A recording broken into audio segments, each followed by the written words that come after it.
In this episode, we're continuing with The Kingdom, directed by Lars von Trier. We're currently watching. We're going episode by episode of the first, I guess, season of this show.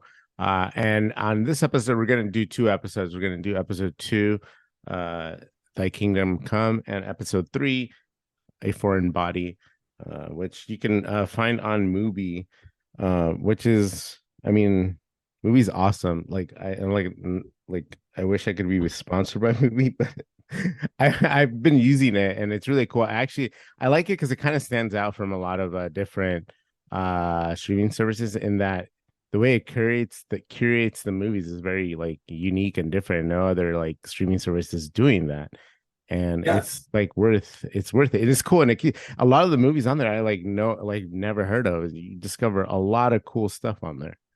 MUBI is a service I've had in the past, and I like it more in theory than I do in practice. Like I like everything about it. It's just like Hmm.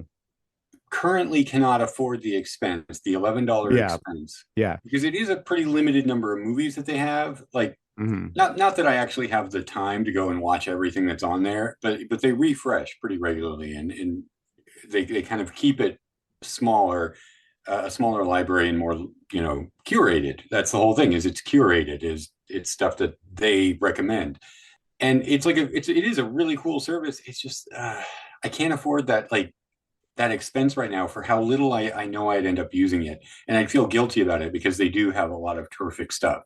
However, I did get movies so I could watch The Kingdom, since you've got my DVDs. Um, Yeah. and that did allow me this weekend to watch Park Chan-wook's new movie, Decision to Leave, and I love that. So Okay, yeah. that's Can I talk worthwhile. to you about that movie? Like, I saw that at Beyond Fest this year, and I really liked it. I like how it was very Park Chan-wook, but it also felt very different from his some of his other work. Like, it was very. Yeah, like There's something about it. But what are your it. thoughts on that film? Because I thought it was excellent.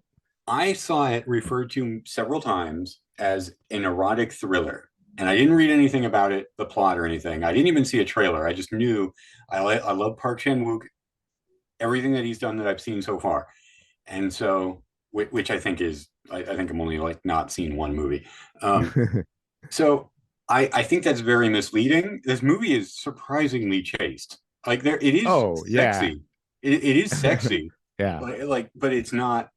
To classify it as an erotic thriller, especially when you're talking about the person who just made whose previous film was The Handmaiden. People are going to go into it, I may think, maybe expecting something else, but I no, I really liked it. I admit I had to rewind it several times, not because I was like, my attention was wandering or anything, but because it plays around with the chronology. It took me so long to figure out sometimes what was a flashback or Yeah. what like where things fit in the story. And I know I need to see it again because like just the way it ends, you're like, I bet I missed some revelations in there. Um, but on the surface, like I think maybe since like JSA, this is his most conventional in a way. Like it doesn't have any of the really out there weirdness of his vengeance films or Right. any of that. But it is, It does have a kind of like a Hitchcock aspect to yeah, it. like Yeah, it's really cool. it's still very much a, of a piece with the rest of his work. Like it's not. I don't think it could have been made that way by anybody else. Right. But it's Yeah. Yeah. but it isn't. It just isn't as um, aggressive or abrasive as some of his other works. Yeah. Which I mean, like that. I've seen some people say that that's kind of a Mhm. disappointment, but I thought it was great. I really liked it. Yeah, me too. I saw this at the end of a triple feature. Well, it was a triple feature plus this, and I was really excited at the end of that triple feature. I ended up waiting in line in the standby because it was a sold out show for Decision to Leave. And the director was there, and there's a Q&A after too, which I stayed for. It was a really great day. It was like I know I missed a lot, and I like it also took me a while to realize that the movie was messing around with the timeline, like the Yeah, chronology.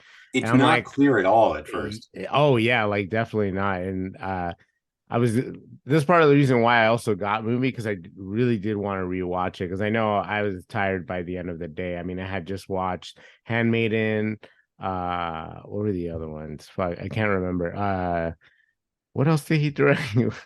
Why can't I? Oh, Lady Vengeance and like Oh, Lady Vengeance, Mr. Vengeance, Old Boy, Thirst. That was him, correct? yeah, that was him. Yeah, I'm trying. What was the other movie in that?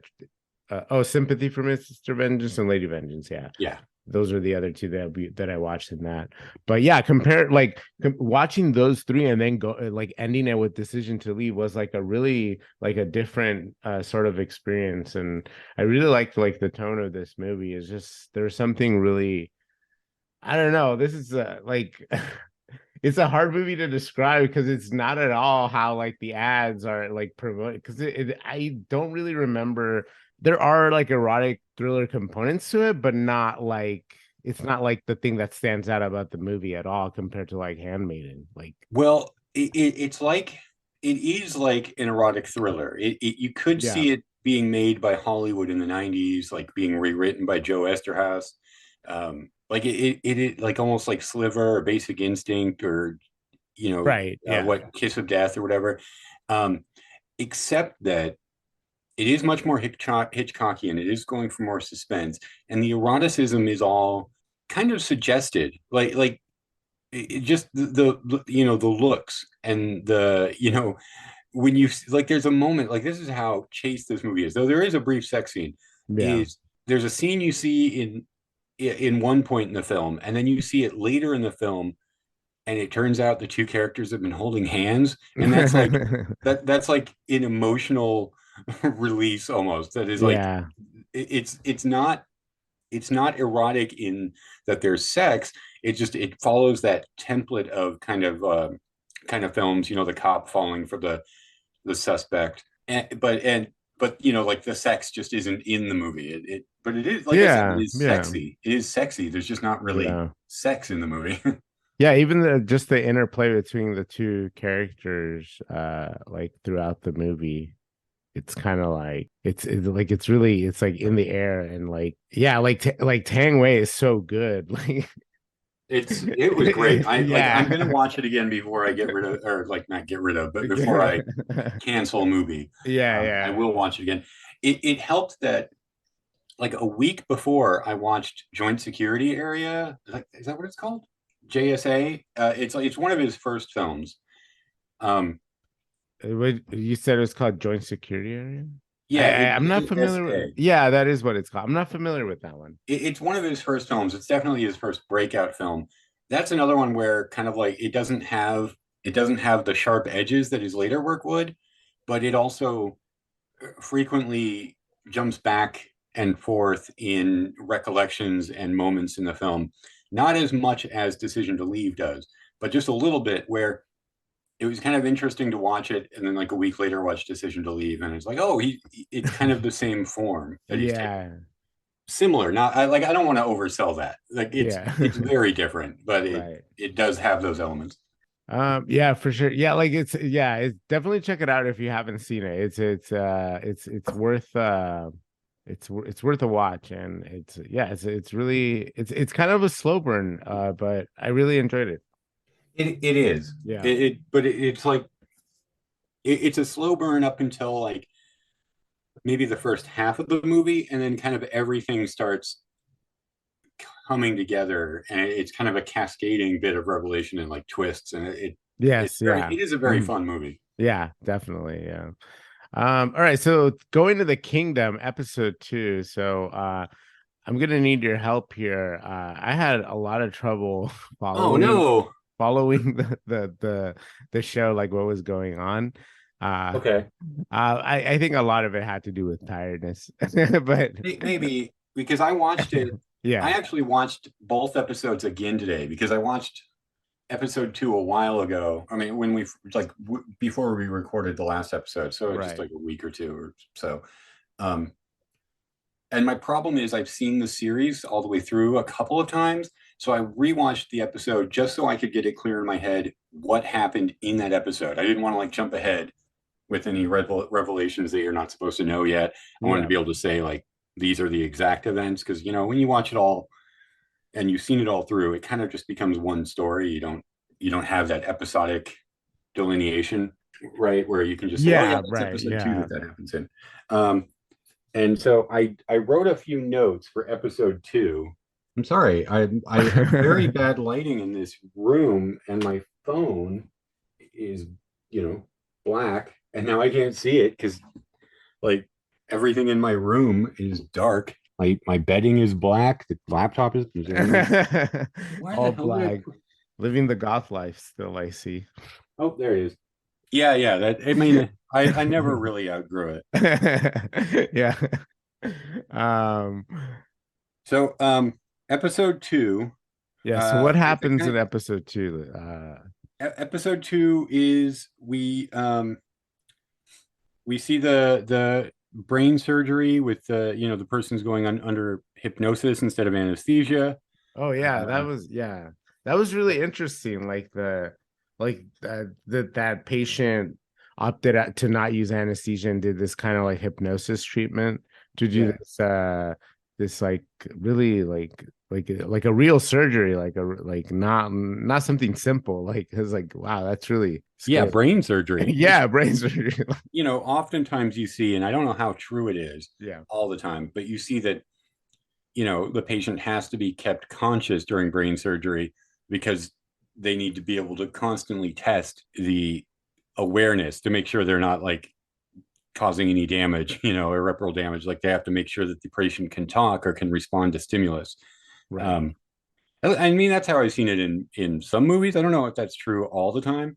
Our favorite doctor has a huge problem, obviously, with this procedure, with the Yes, usage of this hypnosis. Big Helmer. Yeah, and at the end of that, once the surgery is over, the patient starts to relate like an experience that he had during the surgery about seeing a little girl and talking to the doctor, and the doctor wouldn't listen.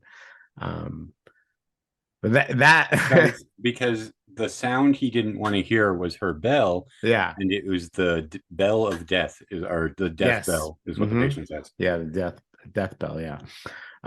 Yeah, that was yeah, that listening to that, like that was really like eerie, just like that description of like, and this guy's still kind of sort of like, he's post surgery, and that adds to the effect of him, retelling this. But obviously this is taken with a lot of skepticism by the doctor. What's his name again? Stig Helmer. Yeah, Stig Helmer.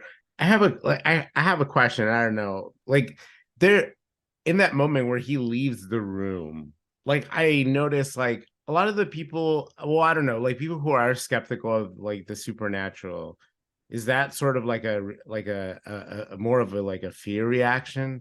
Because in that performance, it's not very noticeable, but it feels like maybe that's a reaction to hearing that story. I mean, I don't know if I would willingly admit like that in that moment, if I was Stig, like that story frightened me, even if I was, especially if I was a skeptic. But I don't know, like he just kind of like that way. Is that a way for him to sort of like not process the I idea that think that stuff scares him in actuality? I think Stig Helmer is a pathetic, weak man who projects himself and treats everybody with disdain as a way of kind of like not facing the fact that he's a fraud, basically. Like his big piece of research that got him this job at this hospital was stolen from one of his students, I think. Like Yes, yeah. he published some research as his own, but it wasn't his research. And there's we haven't been told exactly why he was kicked out of Sweden, or not kicked out, but just none of the hospitals in Sweden will take him. Right. We don't know why yet, but based on the fact that he's only been in Denmark a short time and has already given a girl in like just irreversible brain damage. Yeah. And what we see of him, like it's not hard to piece together that he's really not a good doctor, but he kind of like acts like he's the best thing that has ever happened to Denmark. Oh Um, yeah, he's very impulsive and responds with his emotions like frequently. Like so I think he has very little patience for other people, yeah, and particularly patients. Like he hates patients. yeah. Oh, he um, really does. so Yeah. he's like disgusted with the superstition of this. He hates the people that he's working around, and then the guy says something that probably triggers a little bit of, if not guilt, Hmm. awareness of like, oh, I'm there's this girl that I've just injured grievously, and this is coming to coming back to bite me. I've got this inquest that I might be facing, and there's a complaint lodged against me. It probably just triggered whatever little guilt he has about it, and Right. he's sick of hearing about it and hates them all, and that's why he left. I don't think there's any. Well, there's fear there, of course. There's fear behind anybody that's acting this way, but I don't think it's Yeah. just fear of the supernatural. Yeah. I mean, thinking back now, I'm like, yeah, this guy is an asshole. Like just his whole behavior. Like there's a I think I may be jumping up to episode 3 Yeah, with it's the fine. Let's yeah. we can go through some plot descriptions, but these are the 2 and 3 episodes, 2 and 3. It's Yeah, gonna be yeah. hard to. So yeah, watch those if you haven't, watched the show yet. And But I this is a full-throated endorsement. I mean, it is yeah, worth getting MUBI just to watch these. I haven't seen the third series, so maybe it yeah. really shit the bed. But the first two series, I think, as much as I love Dancer in the Dark, I think the first two series of the Kingdom, the coolest thing Lars von Trier has ever done. I Oh love it wow. so much, Yeah. and so everybody, like, if you're interested at all, it is worth it. I this is such a fun show. Yeah, no, so far it has my interest. There's something like really idiosyncratic about this show and I don't quite it does have like that. I think we talked about in the last episode of Twin Peaks vibes and I really like that about this show.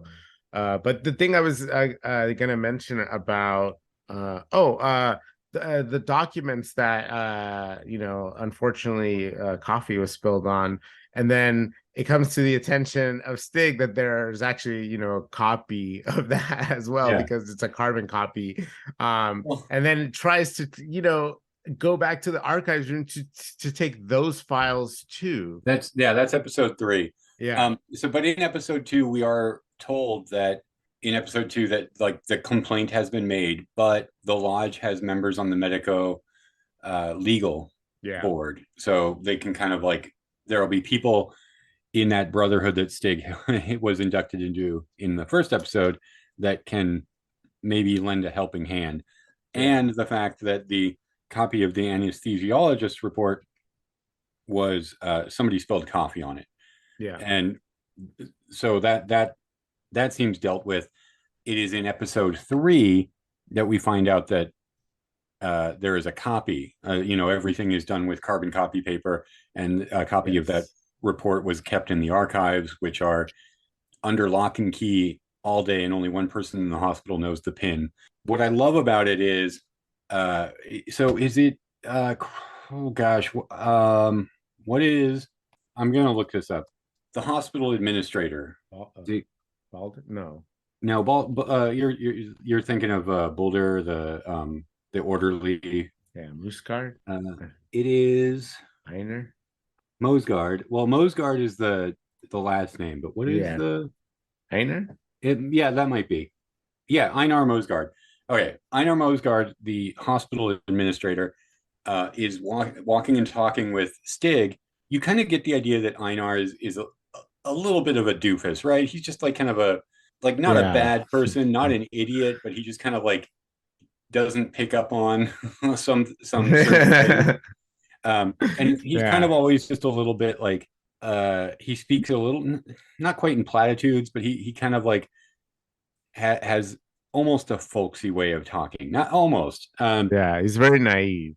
Yeah, you get this idea, but then Stig and him are walking down the hall, and Stig is talking like, or like, and Einar brings up the complaint, and that there's the complaint, and Stig says something about like, oh yes, I heard that the copy of the anesthesiologist report has had coffee spilled on it, very sloppy, just like you stupid Danes or something like that. And then Yeah. he's like, oh well, you remind me now. There's a copy in the archive, and you can see Stig's face just like, oh no, like it completely possible that maybe they would have just overlooked that, but you can tell in that moment that Einar is just getting sick of Stig, and you can see it in these 3 episodes progress little by little, that he's just like he goes from thinking like, okay, this guy's a little rough around the edges, but he's a genius, to this guy's a fucking asshole, to this guy is probably a fraud, and like and Yeah. just the worst. He's leaving like a bad like trail, like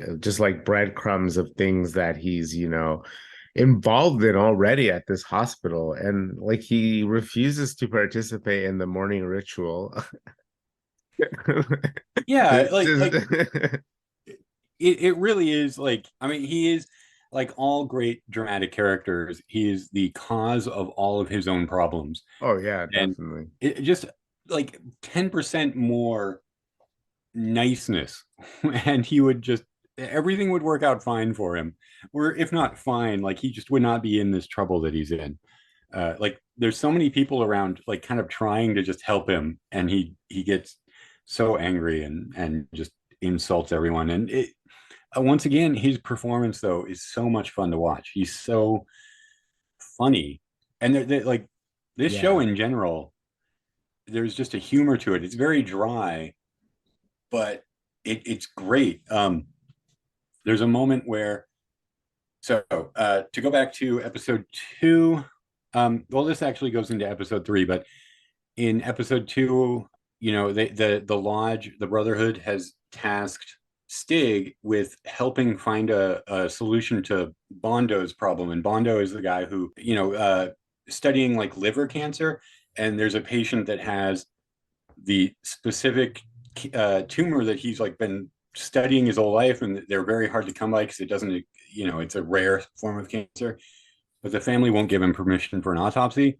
And so the Brotherhood gives Stig, like, or Einar says to Stig, like, the Brotherhood would like you to help come up with a solution for this problem, just to show that you can be helpful to the Brotherhood, kind of thing. Yeah, yeah. So Stig goes and like, I've got an idea, and they're talking about it. And he's like, the patient already signed an organ donor card. Why don't you just transplant this tumor into an already terminal patient? and and they're kind of horrified by that. Like, Yeah. and Not, he can't understand why, but they're horrified. And the like doctors, no empathy. yeah, Einar says to Stig, he's like, "Did you have a specific patient in mind?" And right then, Mrs. Druce comes in, who's been like a thorn in Einar, or in Stig's side all these Yeah. episodes. She comes in right away, and like the camera cuts to her, and she just says like, "This isn't otology, man." Can't you, like, to her son? She's like, "This isn't otology. Can't you do anything right?" And they wheel her back out, and which is kind of a punchline to 2 different jokes that have been set up uh, in this episode. Like it's very dry. Like there's not any Mhm. big laugh moments, but I find myself chuckling a lot throughout it. No, yeah, there's definitely a lot of humor in this. Drusilla does go on quite a hunt in this in these couple episodes in helping us figure out what's going on, at with the spirit at the hospital, the little girl that they keep, well, that we see a lot more now. Yeah. And Well, in episode 2, mhm. oh, sorry, I didn't mean to No, interrupt. no, go ahead. Yeah, go ahead. Episode 2, we find out more about her because we found out her name is Mary. Yes, Mary. She died in 1919, and we find this out through a little bit of a, not quite a seance, but Miss Druce sits beside Emma as Emma is dying, like just to comfort her and you know be there for her. And Emma says that like she'll send a message back if she can from the other side. And so there's this moment where there's kind of like a question and answer, like just yes or no, by making lights flicker right after Emma dies, and Miss Druce finds out, like she finds a number of a room that leads her to another patient whose father used to run the hospital Yeah. and treated Mary. who died in 1919 for what we learn is tuberculosis, probably. I mean, it's kind of X-Filesy, right? Like just following a bunch of like Oh my God, really yeah. esoteric clues, but It's it's funny that you mentioned that because after the first episode, I watched X-Files like later that night, I think, or the next day. Because I don't know, there was something about this just that reminded me of that. And it just like maybe it was the 90s feel, but I went back and watched the X-Files. I was like, that's a good show. That's a yeah, great show. I love that show. Yeah. Go ahead. Before we like continue on that, because that's in episode 2, we Mhm. also have Moog, right? Moog is the young student whose dad is well, Moog is his nickname, I think. I'm trying to think of what his actual name is. It's Morton Mosgard, Yeah. um, Mhm. whose father is Einar, and he cut the head off of the cadaver and like tried to prank the woman that he's stalking at this Yeah. point. Yes. um, he gets called to Professor Bondo's office, and Bondo is basically like, well, there's good news and bad news. The good news is I don't have any proof, but the bad news is if I ever find any evidence, you will be expelled and the police will be called. Basically, he does this whole thing. So that's continuing. He also joins the clinical sleep trials that his oh gosh, I didn't write her name down, but the woman that he's stalking, right? This older woman who's running the sleep trials that he is really like crossing some boundaries with on a Oh repeated yeah. basis. Oh my goodness. Is it Rigmore? No. No, No, it's hold on, I'm looking right here. Judith? No, that's not. Oh, we need to talk about Judith. And yeah, no, let's go. Well, we it's fine. We can go on because she's a very minor character right now, and I kind of think she stays that way actually. But Judith, we can talk about. yes, so we find out some stuff about Judith that she's currently, well, we find out she's pregnant, right? Yes, And she is developing a relationship with, remind me of his name. Do you know his name by any chance? Hook is his like Hook, his yes. nickname, but Yeah. Jorgen, Jorgen. yeah. I don't know how to pronounce the last name. Crochet. I don't know. So yeah, so Judith is pregnant, and in this day, she communicates this to Hook, and then she has this fear that maybe he will back away from this relationship, because the child is not his. This is from the guy before. Uh, Did you catch his name? The the guy before? It's don't. Og. Oh yes. Oh yes. Which is haven't seen that character yet, right? No. Okay. That's the Udo Kier character? Well, okay. Spoilers maybe. But Okay. uh so the name Og is also the name that Ellen gives. Ellen says that her father is Og, the father who ran the hospital in the 1900s. Oh, I And there's a see. photograph in the picture of Mary in the newspaper of Mary standing Yeah. next to Udo Kier. Oh, I missed that. I was so focused on Mary. Yeah, Yeah, you okay. briefly see Udo Kier because Udo Kier's in the opening credits and he hasn't shown up yet. All we've seen is this Yeah. glimpse of him in the newspaper photo. Every time I see that, I'm like, am I like spacing out and missing Udo Kier every time he comes up or something? And yeah, okay, cool. Good to know. But yes, I don't know, I don't know, there's something really like innocent and sweet about that like relationship between the two characters of Judith and Hook. And just like the way that Hook responds to Judith telling him that, about her pregnancy, and being like really like supportive.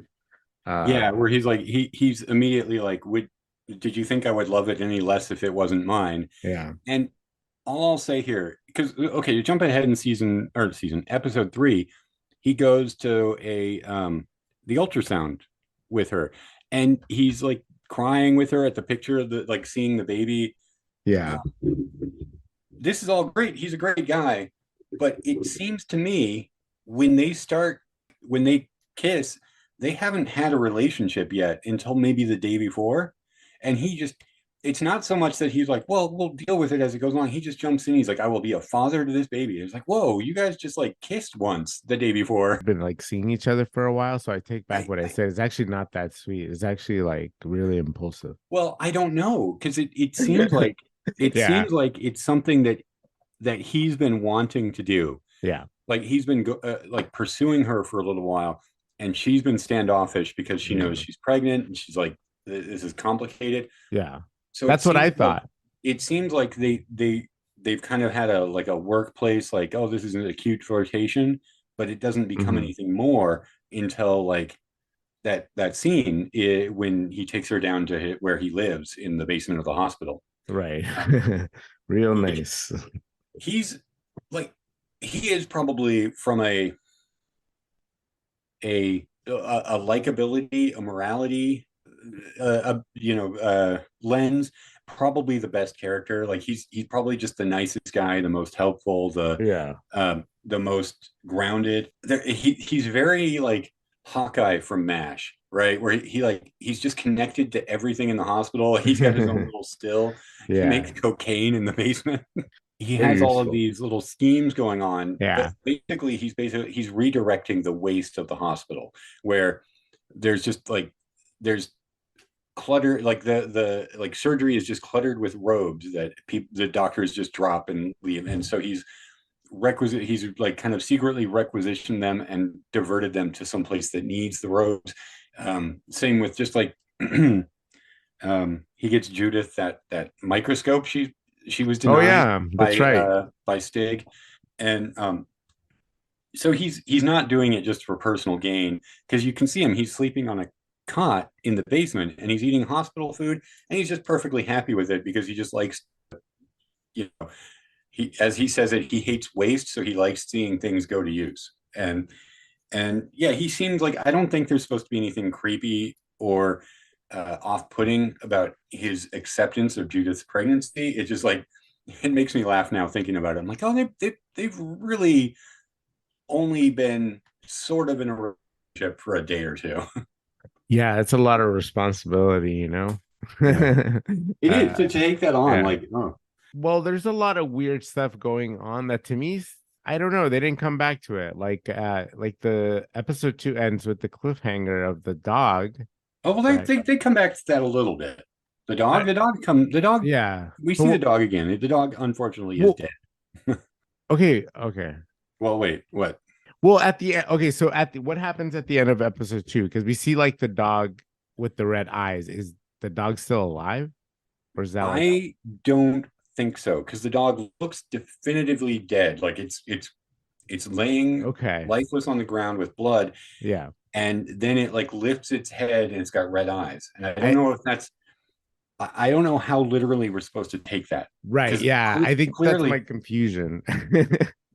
clearly like he kind of maybe sees that, maybe that's all that happens, and the dog makes that look and then it drops back down again, because the next time we see the dog is in episode 3. It is a ghost, Yes. like it Ghost walks dog. past Stig in the archives. Yeah. So that scene, okay, well, okay, going back to the dog is dead, and then that's where that episode ends, and then we get another outro from Mr. Lars von Trier, and I like that he analyzes his own episode like in that little outro. It's so like it's just so I don't know. There's something really charming about that. It's like a little analysis about that this episode you just saw, like for Yeah, example that you made, you know. yeah, I like I said in the last episode, I like how playful he can be at this point.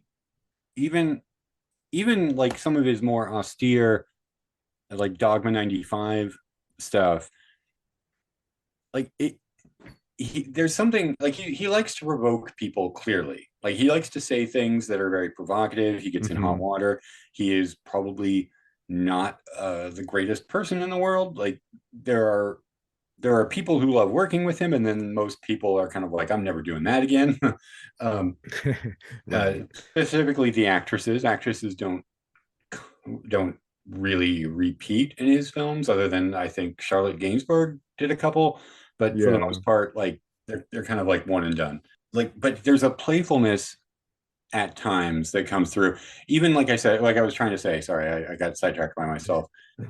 The Dogma 95, like he comes up with that list of rules, or that he helps draft that list of rules of how realistic you should make the movie, that no uh no sound that isn't, there isn't like natural lighting, no diegetic or non-diegetic music, so everything has to be coming from a source that you see in the frame. It's Yeah. just like making things as plain and non-artificial as possible. And then his next movie is a musical that he uses like a dozen digital cameras at one time to film these musical numbers. And he's like, oh, I'm adopting this list of rules that we should all abide by, and then he just immediately Just goes and break. does the opposite thing. Yeah, just breaks them. And I miss that about, and it is there. Right. It's so much darker now and so much more problematic. Like you can see it in Nymphomaniac and the house that Jack built. I said in the last episode, I got sick of his movies being about the martyrization of women after making us sit through like their horrible degradation and frequently sexual abuse. And now he's kind of like focused on himself, and all of his movies are now about himself and picking apart his depression and commenting on his history, his public persona, the films that he's made. Right. And I kind of like that a little bit more, just because it is like, there's only so many times you can watch like Nicole Kidman getting abused before you're like, Yeah. fuck, turn this off. Yeah, man. But it's not the same. Like Yeah. it like sometime after this, like probably Breaking the Waves was the last, like, I mean, although he still did some stuff that was, fun and playful. Like he did this really cool documentary called The Five Obstructions, which is pretty fun. Um, So and I that heard, yeah, I haven't seen that that you can see his kind of like fun prankster side. yet. Fun prankster Okay, side. but back to the kingdom. I'm sorry. No, no, yeah, no worries. But yes, now then we go into episode 3, more of Stig and more of Drew's journey through discovering what's going on, who is Mary, and figuring out how she died, like how she actually died, because there seems to be some skepticism as to that tuberculosis that's listed in the document that she has, and has one of the doctors like Bondo. yeah, Bondo examined, and they discovered that there was acid in her lungs. Yeah, that But that's acid as gas. That's what they're yeah, assuming at this point. yeah. So that's as far as we get in regards to that. So now there's that component in there that, I mean, that comes into, I guess that sort of comes into play at the end of that episode. We'll get to that later, but I like the little cliffhangers that the well, not little, but the cliffhangers that the show so far has ended on. It just reminds you, like, yeah, there's a horror element to this. The supernatural elements become more and more pronounced as the show goes on, Yeah. because it is the first episode. There's a little bit around the edges, but it's mainly about introducing these characters and what their various stories are. Because Hmm. by and large, the doctors don't know anything that's going on. Like they haven't noticed anything is off.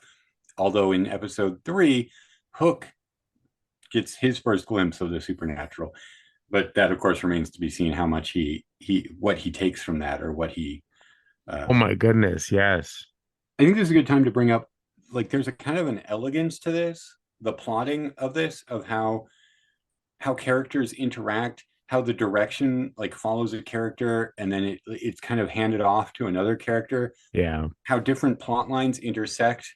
Like there's the scene in episode, I'm going back to episode 2, where in episode 2, Stig is lost in the basement. He's lost in the tunnels under the hospital, and he turns a corner, and there's Bongo the dog, and he doesn't know why the dog is down there. He just sees a big dog running to him, and Yeah. so he turns back and he's running, and he runs and runs, and like he's just like been lost down there, and he suddenly turns the corner, and there's a giant dog racing towards him, and then he runs up the stairs, and then he passes coming down Moog, who's racing to his locker to see if, like, because he's suddenly had that dream that somebody found the head that he stashed there, and then we follow Moog, and so the show is always doing that, where we're following a character, they intersect with another character, and it like is handed off in that way. Um, Yeah, it does move along really nicely. Like it sort of like blends in, like, and yeah, it does have a good feel to it. Like it just kind of doesn't feel jagged with all the characters, with so many characters in this. that really comes to a head in episode 3 with all of the people that want to get into the archive for various reasons. Oh my goodness, yes. One one of the greatest scenes that I've seen in a while, just when they leave and set the alarm with Stig still in there holding the hot coffee, ready to sabotage yet another set of documents. Well, this time it's him, right? Because the before it was It was, yeah, his oh, what is her Rigmore. name? It was Yeah, Rigmore. Rigmore. Yeah. So now he's in there, and it's just a whole like sort of like slapstick routine that's going on in the archive room. Yeah, and then we've got Moog is going in there to get. One thing we forgot to mention is Hook has a little symbolic graveyard in his room in the basement, where he just has these little tongue depressor crosses with the names of every patient who died due to doctor negligence, and Oh, yeah.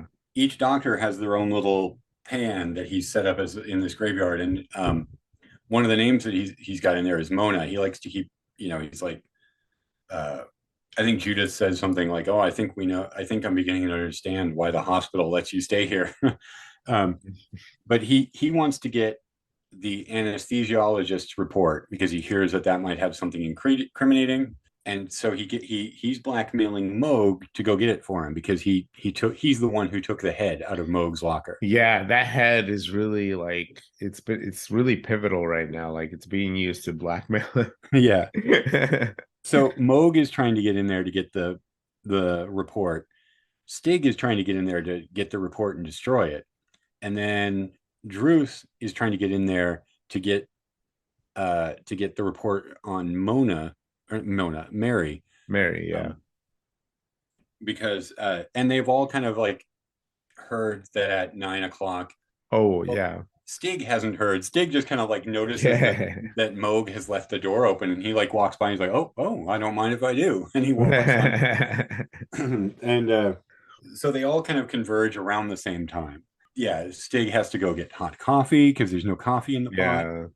And we once again see the Haitian intern that gets him the coffee, which he's a character that like we'll see more of him. Like I think he comes back a few times, so I guess we should be paying attention. But let's see Yeah. what else happens in episode 3.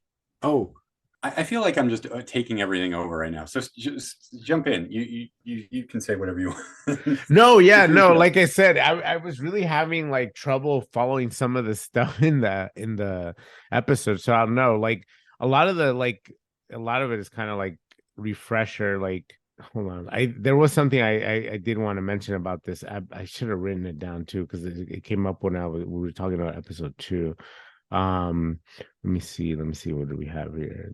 Oh, yeah, this is the episode with Bondo's plan with the liver transplant on himself, which is like it's really crazy. Like just like that, the fact that he's doing this, and they even mention like this like breaks like like part of the Hippocratic oath. Like just like this, just the fact that he's even doing this is just so like outrageous and Well, yeah, dangerous. the idea is first do no harm, and he's not harming the other patient. Yeah. It's just that well, I mean, maybe he's harming himself. And Yeah. they have that scene in the Brotherhood where they all talk about it and they're all kind of like it causes quite a stir, but the ethical committee is kind of like, well, I mean, it doesn't really violate any ethics. Like you're not, like I said, you're not hurting anybody. But they all seem to be like, well, we'll do it for a brother, but this is a crazy idea. But they're all excited. I love that scene of them all going to the operating room, and it's like a big field trip for them, and they're all just like they all are drunk and like in Yeah. evening wear and just being really like, I mean, silly for a bunch of old white guys. Yeah, it's just like a little club, like for these guys to like kind of let loose in the medical field. And I have to say, like, so I just finished the episode, and right now MUBI has uh the episode image, and it's the lodge, the Brotherhood, like all standing around the table with drinks in hand. And I'm looking at all Yeah. the guys in there, and it makes me it's just like what I like about this show. It's so well performed. Like I like everybody in the show, even the characters you're supposed to hate. Hmm. I like them. They're really well acted, like some really great faces too. Like there's something about this show I find very appealing. Like I just like watching these people. Yeah, a lot of I can't remember. I have trouble remembering a lot of the characters' names, but I remember their faces, like they do have that kind of like memorable a lot of the characters do have like something memorable about them that that I always I can never point at like the name, but then like I'm like, yeah, there you go. That's like then I can associate the name with the face, but yeah, you bring up a good point as far as that. In this episode, like the way like that the lodge sort of functions and performs, and I might have said this in episode one, but it's very like cultish and Yeah, sort of like it seems like a very like kind of like paganistic almost like I don't know, it seems very underground, like very exclusive and just and in some ways it kind of is because it's like it's a scientific community and there's like some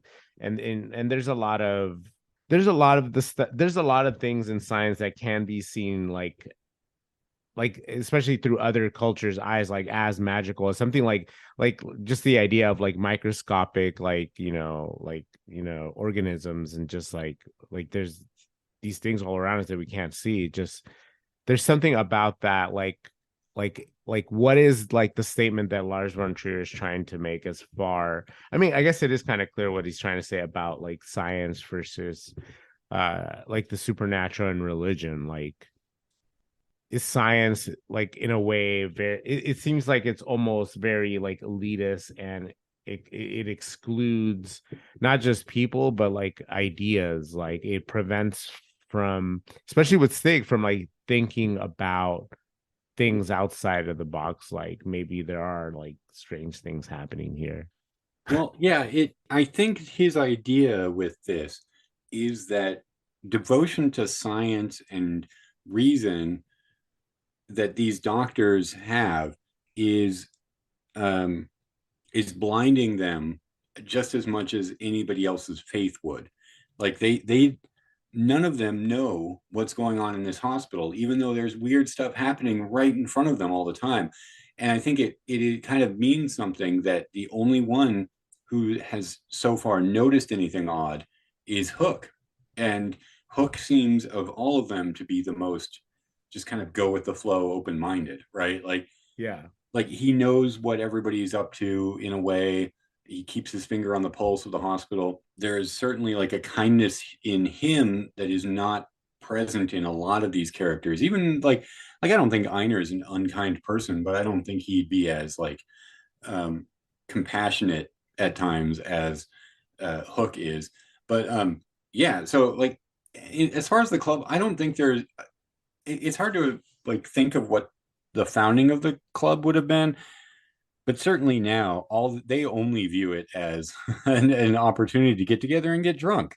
Like Yeah. it's just Yeah. occasionally something important comes up for them all to like help each other out with the problem they're having in the hospital. So it's a social club kind of that greases the wheels.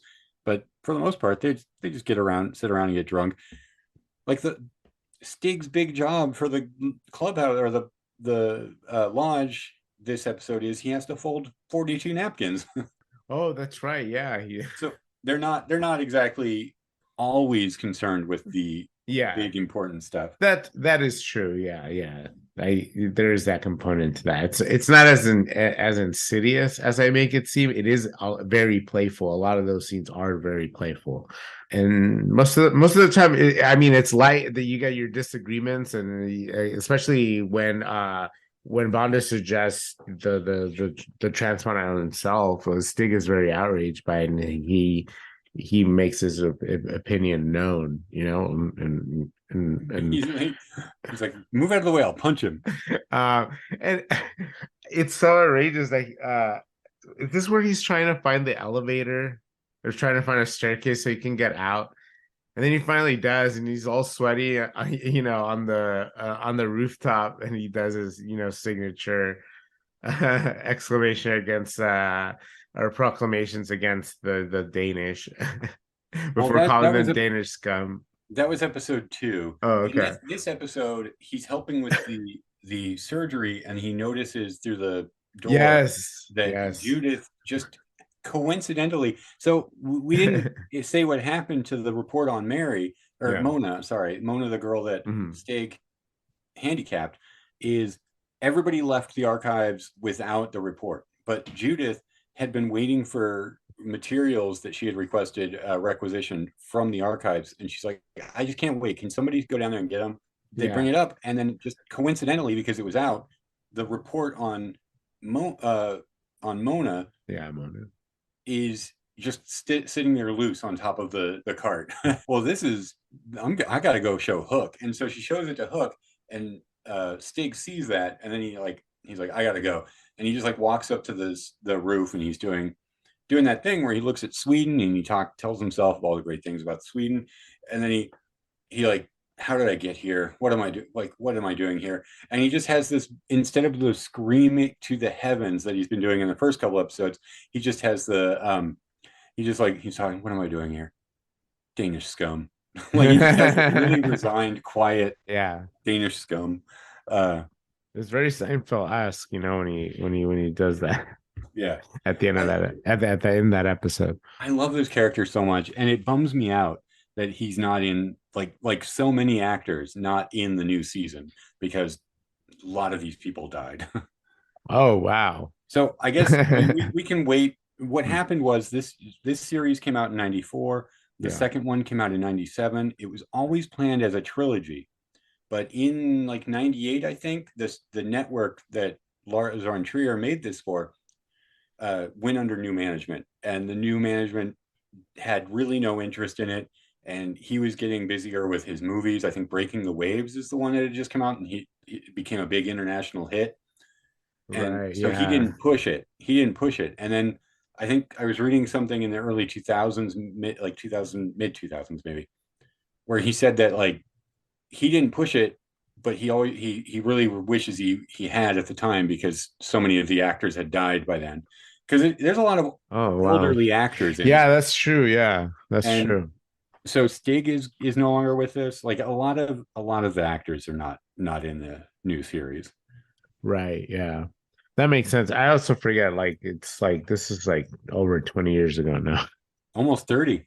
Yeah, yeah, almost 30. Yeah, you're right. And these people were, in their 60s, and some of them in their 70s. So, Hmm. Yeah, what else happens in episode 3? I mean, I well, get we find out that the hospital has been getting calls from a ghost ambulance, the ambulance that shows up every night. Oh, right, yes. And Druce and her son follow it, and in so doing, crash into Stig's car, because he insists on parking his car in a no parking zone on a corner where the ambulances go. Oh my God. Yeah, and he even complains about like because they tell him that the ambulances have to like back out like to get in. Is like, and he finds that an inconvenience. It's like, Yeah, well, have him go around. he's such an, like, he is the worst. He Yeah. is the worst. And any other actor would, all you would be feeling watching this is, he's the worst. Why does anybody put up with him? But this actor who plays him is, Oh, who? slipped my mind. Stig, Oh, Ernst Hugo. Ernst Hugo Yaregard. Yeah. Any other actor, like, it would just be an unpleasant character to watch. But there's something about him that it's such a pleasure to watch him. And I That love it. seething anger. I love it when villains can get this way. Like, Yeah. did you watch the newer, now it's so old, Battlestar Galactica? Okay, well, the guy who plays Gaius Baltar Uh-huh. is such a slime ball. You hate him so much, but I like, it got to the point where I was just like, I hope they never catch him. I hope they never like figure out what Yeah. he's done, because he's just like, I love watching him like squirm, because he's always so close to being like done away with, that it just became the most fun for me watching that show. Um, for anybody that's listening that watched Battlestar Galactica, great show. Not a great last season, but man, it's so good. Yeah. Yeah, that's one I've always wanted to see. I watched like the first episode, I think, but that's about it. It was really cool, but I just never got around to it. after these are the big revelations. I think you're asking what happened Yeah. is um, Druce and her son go up to Bondo's office to get the report on Mary, so they can see like, oh, where's she buried, so we can see where her body is, because there's something. What is it she said? Oh, the song about Mary, like lying lonesome in her grave or something like that. Oh, And so yes. she's like, well, where is she buried? So they go up to find the file to see if they can, and the file says internal use, and they're like, internal use, what does that mean? Bondo's office has all of these medical samples in them. And while she's like, Yeah. internal use, she turns around and in the corner, there's Mary's body in a huge jar. Yeah, giant. Like you can't miss it. And I saw it like in this episode. I was like, oh, is it, do they show? Because that would have been great. Because it's Yeah. right there. You can see it in the shots. You can see her body. You just can't see a head. But it's kind of a little bit obscured, but it's so like clear, plain as day, that it's just like, that's Mary right there. Yeah. Yeah. um, I also didn't realize that they used like that image of Mary in some of like the posters for the yeah. show. Yeah. Yeah, that's kind of like the big image for it. Is it? Yeah, like it's like a zoomed in shot of her head, but yeah, that like yeah, that was like that revelation was like not expected because the whole time, you're thinking you're like there has to be like a grave site, like like that's what you're imagining. You're not picturing that she's gonna be found in this giant, vat of And liquid. there's something really creepy about that image. It's Yeah. something very, very sad as well. Oh, definitely, yeah. It's such a like a sad image. I Um, mean, it's no wonder there's a like her tortured soul is still wandering this hospital, like she's still trapped there. Like, and um, at the same time this is happening, uh, Hook and Judith are having a bit of a conversation, and they hug. And as Judith steps away, she is transparent to Hook. Hook like sees her at the same as the ghosts in the show have been shown so far. yeah. Uh-huh. And she's like, "What's wrong? What's wrong?" And you start to hear this kind of like ghostly chorus start to like really low on the soundtrack. It's so good. And Yeah, I know. that's the end of the episode. Like I said, another like really good like cliffhanger. I wonder like why those people that like rented the show at your Blockbuster didn't finish it because it kind of like I would want to know what happened after this episode. I still haven't watched it yet, but I really want to know I what's know, I know. I because cannot wait to talk to you about how this ends. oh my god, yeah, I'm excited. Like I said, like right now, I'm like, whoa, where what's going? Like we're finding stuff out, but like where is this leading to, and what is the bigger picture? I feel like there has to be something larger, or I don't know. I mean, I'm not that familiar with Lars von Trier's work, so I don't know what to expect. Like right now, it's like this is really nice blend of like the horrifying and the dramatic and the absurd and then and really funny stuff, like just like this quirky blend of all this stuff, like European stuff.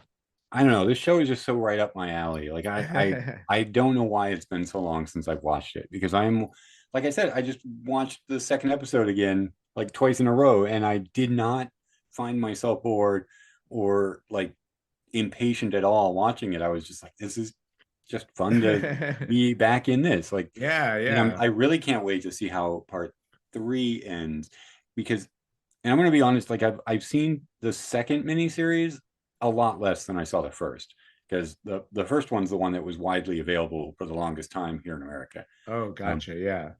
so I don't remember what happens in the second miniseries quite as much. I remember enough of it that I'm like excited to see it.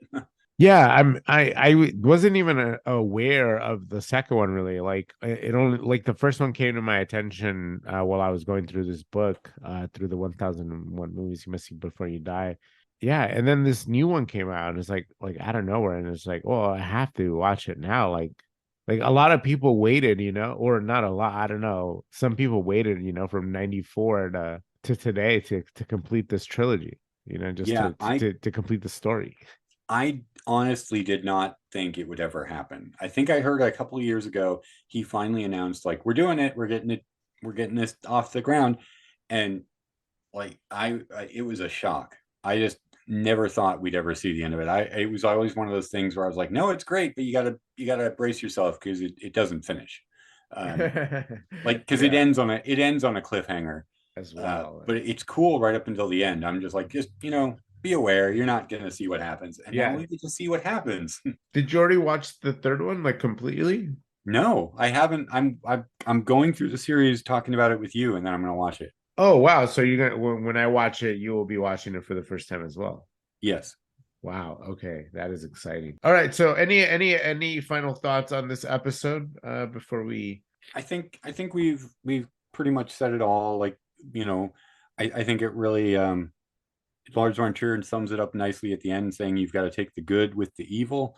This has Yeah, just like it's such a nice balance. It's such a good balance between kind of a dry absurdism. There's a warm humanism, a kind of a cold detachment. It is happy, it is sad, it is spooky. I think everything is balanced to perfection in this series. definitely. Very well said. Yeah, there a lot of it. A lot of the show is about that balance between these two worlds.